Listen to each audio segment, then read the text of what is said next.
Subscribe करते वक्त bell icon को जरूर प्रेस करें जिससे लेटेस्ट एजुकेशनल वीडियोस का नोटिफिकेशन आपको मिलता रहे। के बारे में एकेडमिक राइटिंग क्या है, इसका कंसेप्ट क्या है, इस वीडियो में इजी वे में आपको समझाऊंगी।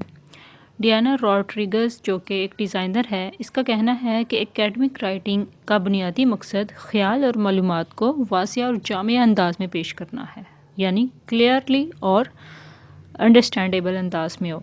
ये हमारी सोच और क्रिएटिव थिंकिंग की वजाहत करता है कि हमारी सोच और क्रिएटिव थिंकिंग कितनी हाई है, कितनी यूनिक है, कितनी क्लियरिफाई है, कितनी अंडरस्टैंडेबल है।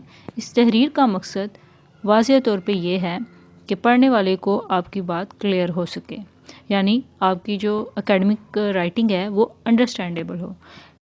और ये एकेडमिक राइटिंग बेसिकली एविडेंस पे यानी सबूत पे मुश्तमिल होती है।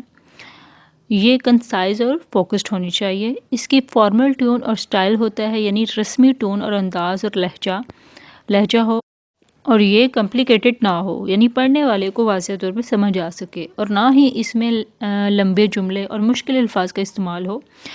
ये स्टूडेंट्स के लिए बहुत ही कारआमद है। इससे इनको एनालिसिस करने में, समझने में, तनकीदी सोच में, टेक्निक अंदाज में, हर चीज़ को समझने में मदद मिलती है। आई होप सो आपको एकेडमिक राइटिंग का कंसेप्ट इजीली क्लियर हो गया होगा। For more informative and latest video kindly subscribe my channel and stay connected with me. Good bye.